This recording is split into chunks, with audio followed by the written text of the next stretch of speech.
విశాల నీలోత్పలలోచనాయై వికాసి పంకేరుహలోచనాయ సమీక్షణాయై విషమీక్షణాయ నమశివాయై చ నమశివాయ అంటారు శంకర భగవత్పాదులు. తరువాతి శ్లోకంలో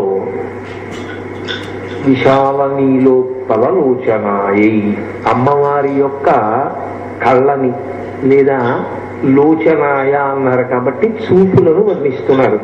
చూపుకి కంటికి అభేదమేగా, ఆ రెండిటికి పెద్ద తేడా ఏమీ లేదు. చూపు కంటిని ఆశ్రయించి ఉంటుంది, కన్ను లేని చూపు లేదు. కాబట్టి చూపు కన్ను రెండు వేరు కాదు. కాబట్టి చూపు గురించి చెప్తే కంటి గురించి చెప్పినట్లే.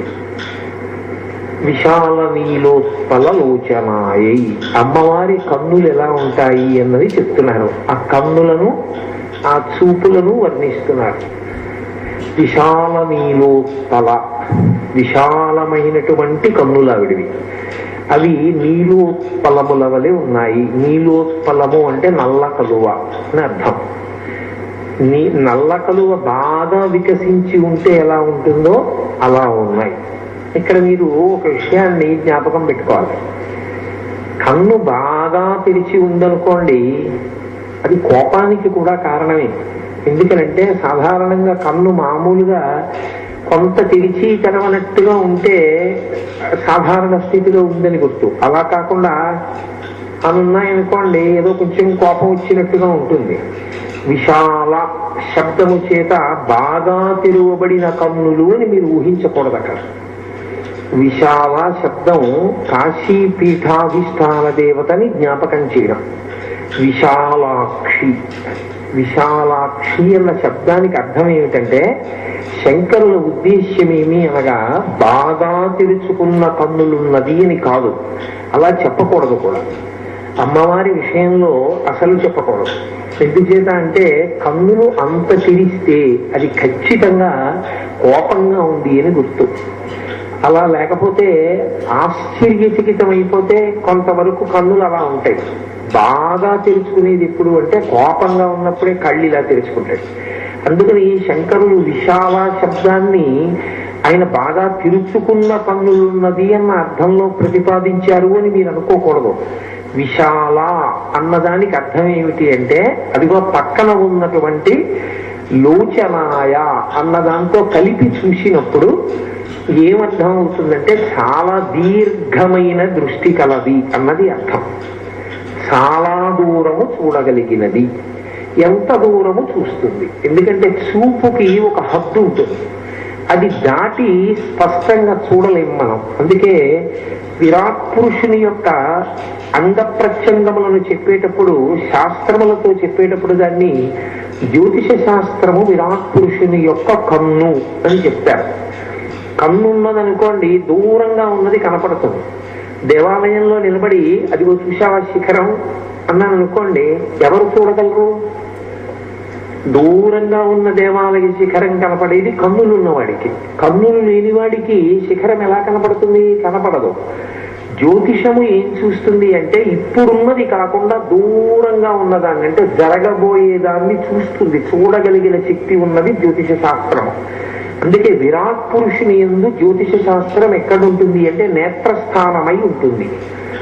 అమ్మవారు చాలా దూరము చూడగలదు. ఎంత దూరము చూడగలదు అంటే ఆమె ఎంత దూరము చూడగలదో శంకరులు ఇక్కడ చెప్పలేదు. శంకరులు వేరొక చోట చెప్పారు. ఎంత దూరం చూస్తుంది అంటే దృశాద్రధీయస్యాదరదలిత నీలోత్పల రుచా దవీయాంసం దీనం స్నపయ కృపయా మమ పిశివే అనేనాయం ధన్యో భవతి నచతే హానిరియత వనేవా హర్మ్యేవా సమకర నిపాతో హిమకర అని చెప్పారు. సౌందర్య లహరిలో ఇదే మాట వాడారు ఆయన. నీలోత్పల అన్న మాటే వాడుతూ దరదలిత అన్న శబ్దాన్ని వేశారు. బాగా తెరుచుకున్నది అన్న అనుమానం రాకూడదని తెరుచుకున్నట్టుగా ఉన్నది అని దృశాద్రాధీయస్య దరదలిత నీలోత్పల రుచా. అమ్మవారు ఎంత దూరం చూస్తుందంటేట ఎంతవరకు బ్రహ్మాండములున్నాయో అంతకన్నా ఎక్కువగా చూస్తుంది. ఎందుకు అలా చూడడం ఆవిడ అంటే జగత్తంతటినీ కన్నా తల్లి కనుక. అమ్మకుండే లక్షణం ఏంటి? పిల్లవాడు పెరట్లో ఆడుకుంటూ ఉంటాడు, అమ్మ వంటింట్లో వంట చేసుకుంటూ ఉంటుంది. వంట చేసుకుంటున్న అమ్మ పిల్లవాడు పెరట్లో ఆడుకుంటున్నాడు కదా అని ఊరుకోదు. వంట చేస్తూ చేస్తూ మధ్యలో ఒకసారి వచ్చి ఆ పెరట్లోకి చూస్తుంది వాడు ఏం చేస్తున్నాడు. వాడు ఏదో చెట్టు ఎక్కుతున్నాడు అనుకోండి, అక్కడి నుంచి ఒక కేకేస్తుంది, ఇవరే ఆ చెట్టు ఎక్కడికి పడిపోతే ఒక కిందకి దిగంటాడు. అంటే ఏది చేస్తున్నా ఆవిడ దృష్టి పిల్లవాడి యొక్క సంక్షేమం మీద ఉంటుంది. అందుకే మీరు చూడండి, తల్లి తండ్రి కలిసి కూర్చుని మాట్లాడుకుంటున్నారు అనుకోండి, కలిసి కూర్చుని మాట్లాడుకునేటప్పుడు పిల్లవాడు ఎక్కడో క్యారం అన్నాడు అనుకోండి, తండ్రి అలాగే మాట్లాడుతుంటాడు. తల్లి అంటుంది ఎక్కడో పిల్లాడు అరిచినట్టుందండి అంటుంది. అమ్మ శబ్దంలో ఉన్నటువంటి ప్రేమ అటువంటిది. పిల్లవాడు ఎక్కడ క్యారమన్నా ముందు వినేది ఎవరు అంటే అమ్మ. అమ్మ చూపు ఎంత దూరం ఉంటుంది అంటే ఈ బ్రహ్మాండములు ఎంతవరకు ఉన్నాయో అంతకన్నా ఎక్కువగా ఉంటుంది అన్నారు శంకరాచార్యుల వారు. ఇంగ్లీష్లో అయితే కంపారిటివ్ డిగ్రీ వేశారు. దృశాద్రాఘీయస్యాదరదలిత నీలోత్పలంచా, ఈ బ్రహ్మాండముల కన్నా అవతలి వరకు చూస్తూ ఉంటుంది. ఎందుకు అలా చూస్తూ ఉంటుంది? అందుకే ఆవిడ కన్నులు ఎప్పుడూ కేవలం ఇలా ఉండవు, ఇలా ఇలా తిప్పుతూ ఉంటుంది అన్నారు శంకరాచార్యుల వారు. ఇటు ఇటు తిప్పుతూ ఉంటుంది. ఎందుకు అలా తిప్పడం అంటే బ్రహ్మాండం అంతా ఇలా చూసుకుంటూ ఉంటుంది. ఆకర్ణాంత విశాల నేత్రములతో ఈ బ్రహ్మాండములో ఉన్న నా బిడ్డలందరూ సంతోషంగా ఉన్నారా, అందరూ క్షేమంగా ఉన్నారా, ఎవరైనా నన్ను పిలుస్తున్నారా అని ఆవిడట కన్నులు తిప్పుతూ కనుబొమలు ముడివేస్తుంది. ఇలా కనుబొమలు ముడివేయడం కూడా కోపానికి కారణమే. కోపం వచ్చినప్పుడు కనుబొమలు ఇలా ముడేస్తారు. రెండోది ఎప్పుడు ముడేస్తారు? బాగా దృష్టి పెడితే ముడివేస్తారు. నేనేదో చాలా తీవ్రంగా ఆలోచిస్తున్నాను అనుకోండి, ఏదో విషయం గుర్తొచ్చింది నాకు, అది ఆలోచిస్తున్నాను, అప్పుడు నా ప్రమేయం లేకుండా అది కనుబొమలు ముడిపడతాయి. కనుబొమలు ముడిపడ్డాయంటే రెండే కారణాలు. ఒకటి ఆలోచన, రెండు కోపము. కోపం వచ్చినప్పుడు కూడా మామూలుగా కనుబొమలు ఎలా ఉంటాయో అలా ఉండవు, అని ఇలా పెడతాడు, పెట్టి కళ్ళు పెద్దవి చేస్తాడు. అందుకని కనుబొమలు ముడిపడితే కోపమైనా కారణం అవ్వాలి, కనుబొమలు ముడిపడితే ఏదో ఆలోచన అయినా కారణం అయి ఉండాలి. అమ్మవారి కనుబొమలు ముడిపడి ఉంటాయి ఇలాగా. ఎందుకు ముడిపడతాయంటే ఆవిడ లోకం గురించి భ్రువౌ భుగ్నే కించిత్ భువన భయభంగ వ్యసనిని అన్నారు శంకరాచార్యుల వారు.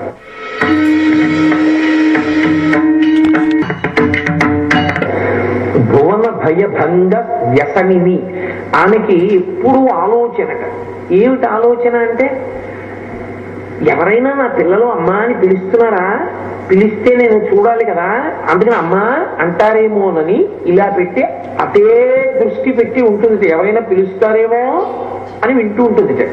అందుకని కనుబొమ్మలు ముడిపడి ఉంటాయి. కోపం చేత కాదు, మన యందు దయ చేత. అసలు ఆ స్వరూపాన్ని మీరు ఒకసారి ఊహ చేస్తే పరదేవతకి నమస్కరించకుండా ఉండలేరు. ఇంత దయామయీ అయిన తల్లి, అదేదే అమ్మా అంటే పలకడానికి సిద్ధంగా ఉన్న అమ్మ నీకు నమస్కారం చేయకుండా ఎలా ఉండగలనమ్మా అనిపిస్తుంది. కాబట్టి భ్రువౌ భుగ్నే కించిత్ భువన భయభంగ వ్యసనిని అయిన తల్లి బ్రహ్మాండములు ఎంతవరకు ఉన్నాయో అంతవరకు చూస్తూ ఉంటుంది. అది చూసేటప్పుడు ఎలా ఉంటుందంటేట, విశాల నీలోత్పల లోచనాయై, ఆమె కన్నులు నల్ల కలువల వలె ఉంటాయి అన్నారు శంకరుడు. తెల్లకలు ఉంది లోకంలో, ఎర్రకలు ఉంది, నల్లకలు ఉంది. ఈ మూడిటిలో శంకరాచార్యులు వారు నల్ల కలువని తీసుకుని తెల్ల కలువని ఎర్ర కలువని విడిచిపెట్టడం ఎందుకు? పోని ఏమండి ఎర్ర కలువ అంటే కొంచెం ఎర్రగా ఉంటుంది కదా, కన్ను కోపంగా ఉన్నట్టు ఉంటుంది, అందుకని చెప్పి ఎర్ర కలువ వేయలేదండి. మరి తెల్ల కలువ వేయడానికి, తెల్ల కలువ వేస్తే ఓ ఇబ్బంది ఉంది. మీరు ఎప్పుడైనా చూశారో లేదో, ఇంకా కొద్ది రోజుల్లో గర్భం ధరించవలసినటువంటి ఆడపిల్ల అనుకోండి, డాక్టర్ గారి దగ్గరికి తీసుకెళ్ళినప్పుడు ఏం చేస్తారంటే, బాగా నోరు తెరమ్మా అని లైట్ వేసి చూస్తారు. కళ్ళు ఇలా కిందకి లాగి చూస్తారు. చూసి అబ్బో ఎదర తల్లి, నువ్వు తల్లివి కావలసిన దానివి, నీకు చాలా ఎనిమియా ఉంది, చాలా రక్తహీనత ఉందమ్మా లోపలను కనురెప్పలు తెల్లగా ఉన్నాయేమిటి, అంత ఇలా అయితే నీకు చక్కటి శిశువు ఎలా పుడతాడు? కాబట్టి నీకు ఆరోగ్యవంతమైన శిశువు పుట్టాలంటే నువ్వు పళ్ళవి బాగా తినాలమ్మా, రక్తం పట్టాలి నీకు అంటాడు డాక్టర్ గారు. అంటే కళ్ళు తెల్లగా ఉంటే అంత ఆరోగ్యంగా లేదనడానికి కూడా ఒక సూచన. అందుకని శంకరులు తెలుపు కలువ పుచ్చుకోలేదు, ఎర్ర కలువ అసలు పుచ్చుకోలేదు. అమ్మవారి విషయం క్రోధంగా ఉండడానికి వీలు లేదు. నల్ల కలువ తీసుకున్నారు. బాగుందండి, నల్ల కలువ తీసుకున్నారని అంటున్నారు, అమ్మవారి కళ్ళు నల్లగా ఉన్నాయి అంటే ఏమిటి దాని ఉద్దేశ్యం? అంటే మీరు ఎప్పుడైనా నల్ల కలువ చూశారో లేదో నాకు తెలియదు. నల్ల కలువ యందు 3 లక్షణములు ఉంటాయి. ఒకటి, పైకి చూస్తే కలవ పువ్వు నల్ల కలువ చక్క అందంగా ఉంటుంది. మీరు ఇలా దగ్గర పెట్టుకుని దాని రెక్కలు కొంచెం జాగ్రత్తగా రేకులు ఇలా విప్పి ముఖాన్ని దగ్గరగా పెట్టి చూడండి, తెల్ల కలువకి ఎర్ర కలువకి లేని లక్షణం ఒకటి నల్ల కలువకు ఉంటుంది. మీరు అనుభవించాలి ఎప్పుడైనా. ఆ పువ్వులు చూసినప్పుడు అనుభవించిన వాళ్ళకి తెలుస్తుంది. అసలు అలా అనుభవించడం తెలియని వాళ్ళ గురించి నేనేం చెప్పను. నల్ల కలువ దగ్గరగా ముఖం పెడితే చల్లతనం కొడుతుంది ఇలా కళ్ళ మీదకి. ఎంత చల్లగా ఉంటుందో నల్ల కలువని దగ్గర పెట్టుకుంటే. తెల్ల కలువకి ఎర్ర కలువకి నీటి బిందువులు లోపల ఉండవు. నల్ల కలువని మీరు విప్పి చూడండి, లోపల చమాయింపు ఉంటుంది, కొద్దిగా తడి ఉంటుంది. కంటికి తడి ఉండాలి. కంటికి తడి లేదనుకోండి ఆరిపోయిన కన్ను, ఆరిపోయినదై ఉండకూడదు కన్ను. ప్రత్యేకించి స్త్రీ కంటికి తడి అన్న మాట దేనికి ఉపయోగపడుతుందో తెలుసా? కంటి తడి అంటే అమంగళకరమని కాదు, ఆర్ద్ర అంటే బీయింగ్ వెట్ అంటాం ఇంగ్లీష్ లో. చమాయింపు ఉండుట. ఆ చమాయింపు ఏమిటంటే భర్త గారి మీద అనురాగం ఆ చమాయింపు. అందుకే ఆర్ద్ర అంటారు. తడిసిపోయిందండి అంటారు చూడండి. ఆయన తడిసి ముద్దయిపోయాడండి అంట. ఆయన ప్రేమ చేత తడిసి ముద్దయిపోయాడండి, ఆవిడ వాళ్ళ ఆయన ప్రేమలో తడిసి ముద్దయిపోయిందండి అంటారు. ఆ తడిసి ముద్దయిపోవడం అన్న తడి నల్ల కలువకే ఉంటుంది. లోపల తడి నీటి బిందువులు ఉంటాయి. అది లేకపోతే అమ్మవారికి అయ్యవారి మీద ఉన్నటువంటి అనురాగమును ఆవిష్కరించడంలో లోపం వస్తుంది. అమ్మ బాబో, శంకరాచార్యుల వారు ఒక ఉపమానం తీసుకున్నారంటే అంత ఆలోచన చేస్తే కానీ వారు వెయ్యరు. పైగా మీకు నేను ఇంకొక విషయం చెప్తున్నాను. ఒకడు గొప్ప కవి కావాలి అంటే వాడికి ఉండవలసిన మొదటి లక్షణం ఏమిటో తెలుసా? వాడు ప్రకృతిని పరిశీలించగలిగినటువంటి నిపుణుడు కావాలి. ప్రకృతి పరిశీలనందు ఎవడు నిష్ఠాగరిష్ఠుడవుతాడో వాడు చాలా గొప్ప కవిత్వాన్ని అందించగలడు. లేకపోతే అది పై మాటల కింద ఉంటుంది తప్ప అందు లోపల చాలా విశేషమైన కవితా వస్తువు మీకు దొరకదు. అది ప్రకృతిని పరిశీలించిన వాడు ఎవరుంటాడో ఆయనలో ఆ గుణము ఉత్పన్నమవుతుంది. అందుకే రవీంద్రనాథ్ ఠాగూర్ తర్వాత ఈ దేశానికి సాహిత్యంలో నోబెల్ ప్రైజ్ లేదు. సాహిత్యంలో నోబెల్ ప్రైజ్ అందుకున్న రవీంద్రనాథ్ ఠాగూర్ ఏ స్కూల్లోనూ చదువుకోలేదు. కారణం ఏంటంటే ప్రకృతిని ఒకదాన్నే పరిశీలించాడు ఆయన. ప్రకృతిని పరిశీలించి చేసిన కవిత్వం అంత గొప్పగా ఉంటుంది. అందుకే మీరు శంకరాచార్యుల వారి సాహిత్యాన్ని పరిశీలనం చేస్తే వాల్మీకి మహర్షి రామాయణాన్ని చూసిన మీకు కొన్ని విషయాలు తెలుస్తాయి. అసలు మీకు ఎక్కడా అర్థం కానటువంటి గమ్మత్తైన చెట్ల పేర్లు, పువ్వుల పేర్లు, ఆకుల పేర్లు శంకరాచార్యుల వారు ప్రయోగిస్తూ ఉంటారు. అంటే వారు ప్రకృతిని ఎంత పరిశీలించి ఉంటారు అన్నది మీకు అర్థం అవుతుంది. ఏదో అలా వెళ్ళిపోవడం కాదు. ఒక విషయాన్ని చూస్తే అంత అందంగా పరిశీలన చేస్తారు ఆయన. అందుకే తెల్ల కలువకి నల్ల కలువకి ఎర్ర కలువకి తేడా చెప్తూ మీరు ప్రత్యేకించి సౌందర్యలహరి వినాలి, సౌందర్యలహరి చదువుకోవాలి. చదువుకుంటే ఆయన ఎక్కడెక్కడ ఏ కలువ పువ్వు వేస్తారో అమ్మవారి కంటికి దాన్ని బట్టి మీకు భావం తెలుస్తుంది.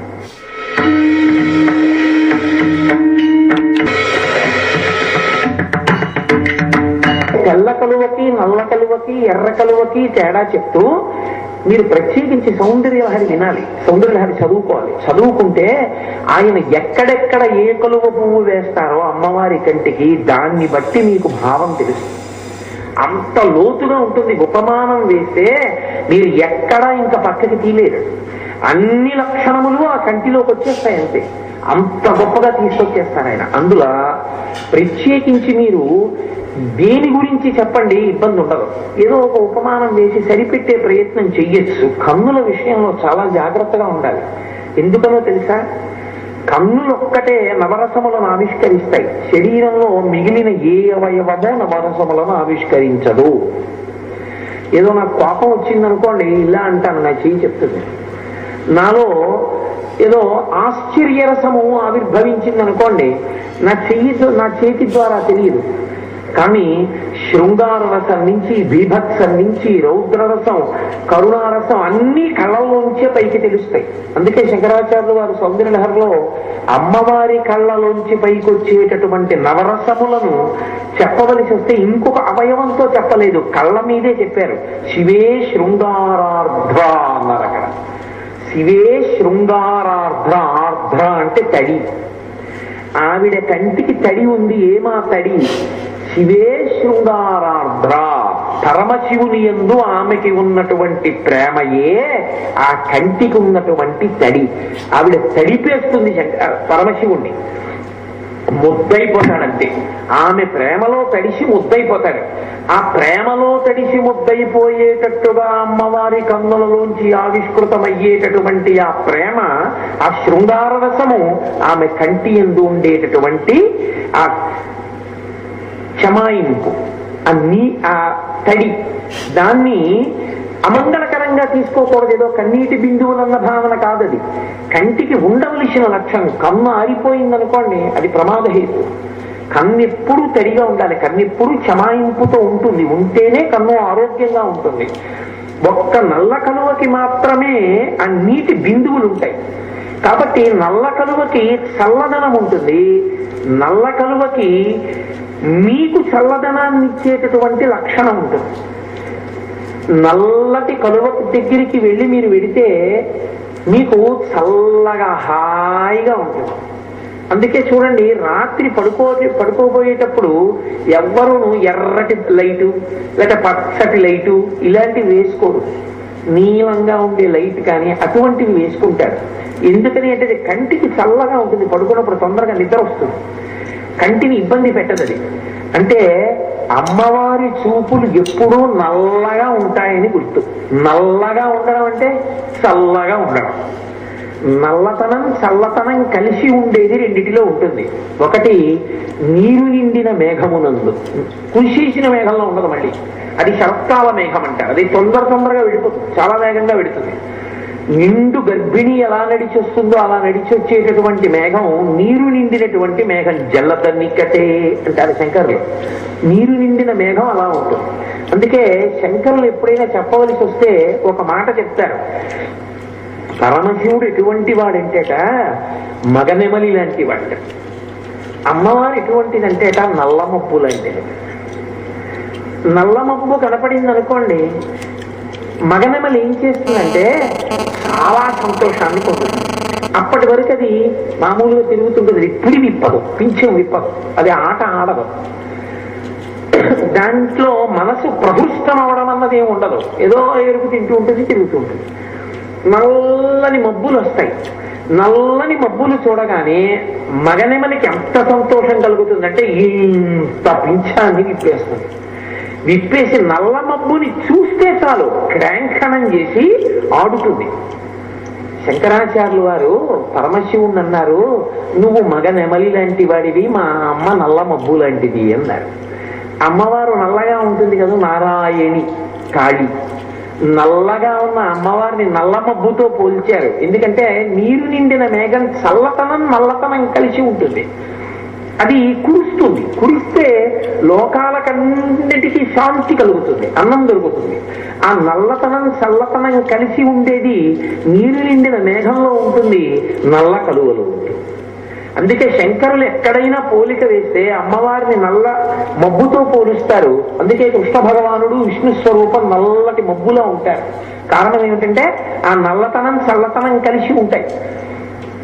ఇక్కడ కూడా శంకరులు విశాల మీలోత్పలలోచనాయై, అమ్మా నీ కన్ను చాలా దూరం చూసే లక్షణంతో ఉండి నల్ల కలువలా ఉంటుంది అంటే మా పట్ల చల్లని చూపు కలిగినదై ఉంటుంది. ఎప్పుడూ ఎరుపెక్కుతుంది అని చెప్పడం అసలు కుదరనిది ఏది అంటే ఒక్క నల్ల కలువే. పైగా నల్ల కలువకుండే లక్షణం ఏమిటో తెలుసా అండి? మీరు ఎప్పుడైనా నల్ల కలువ పువ్వు దొరికితే జాగ్రత్తగా చూడండి. ఆ రేకులు పీకేకండి. కొంచెం బాగా దగ్గరగా చూస్తే మధ్యలో దుడ్డు ఉంటుంది. ఆ దుడ్డు దగ్గర చూస్తే ఈ రేకులు దుడ్డు దగ్గర ఎక్కడ ఎక్కుతాయో అక్కడ తెల్లగా ఉంటుంది. కంటికి కన్నంతా నల్లగా ఉందని చెప్పినా కన్ను యొక్క నల్లటి గుడ్డు పక్క భాగం తెల్లగా ఉండద్దు. లేకపోతే అది ఎలా సరిపోతుంది? నల్ల కలువ అయితే దానికి మొదట్లో తెలుపు ఉంటుంది. అందుకని కంటికి బాగా సరిపోతుంది. అమ్మవారి యొక్క చూపులలో చల్లతనానికి సరిపోతుంది. అందుకే విశాల నీలోత్పలలోచనాయై, విశాలమైనటువంటి దృష్టి కలిగిన అమ్మ. ఆ విశాలమైన దృష్టి అంటే ఎంత దూరమో చూస్తుంది, బ్రహ్మాండముల కన్నా ఎక్కువ దూరం. అంటే ఎప్పుడూ తన బిడ్డల్ని ఆదమరవకుండా తడివి చూసుకునేటటువంటి లక్షణమున్నవో అమ్మా. ఆ బ్రహ్మకీట జననిది కదా, అందుకని నీ కంటికి అటువంటి లక్షణాన్ని వేస్తూ విశాల నీలోత్పలలోచనాయై. బాగుందండి. అంటే అమ్మవారి కన్ను ఎప్పుడూ ఇలాగే ఉంటుందా? దానికి అలా చల్లగా చూడడం ఒక్కటే తప్ప ఇంకే లక్షణము ఉండదా? అప్పుడు మరికొన్ని ఇబ్బందులు వచ్చి చేరుతాయి. అలా అంటే మూకశంకరులు చాలా గొప్పగా పూరించాడు దీన్ని. ఈ నల్లకలు అంటే శంకర భగవత్పాదుల యొక్క ఆలోచనకి మరింత సమగ్ర స్వరూపాన్ని తీసుకొచ్చారు కటాక్ష శతకంలో మూకశంకరులు. నాకు జ్ఞాపకం ఉంటే ఆ శ్లోకాన్ని అంటాను. అందులో ఆయన ఒక మాట అంటారు, నీలోపిరాగమధికం జనయత్పురారే. అమ్మా నీలోపి అంటే నల్ల కలువ. నల్ల కలువ నల్లగా ఉంటుంది. నల్లటి కలువలోంచి ఎర్రని రంగు రాకూడదు కదూ, అవునా కదా? అది ఎర్రని కలువ అయితేనే ఎరుపు రంగు రావాలి. నల్ల కలువలోంచి ఎరుపు రంగు రాదని కదా నేను మీతో చెప్పాను. నల్ల కలువలోంచి ఎర్ర జీర రాకపోతే, ఎర్ర రంగు రాకపోతే, ఎరుపు దేనికి సంకేతమో తెలుసా? అనురాగానికి సంకేతం. అందుకే భార్య మీద వలపు కలిగిన కన్నులు లేదా భర్త మీద వలపు కలిగిన కన్నులు ఎరుపు జీరతో ఉంటాయి అని శాస్త్రం.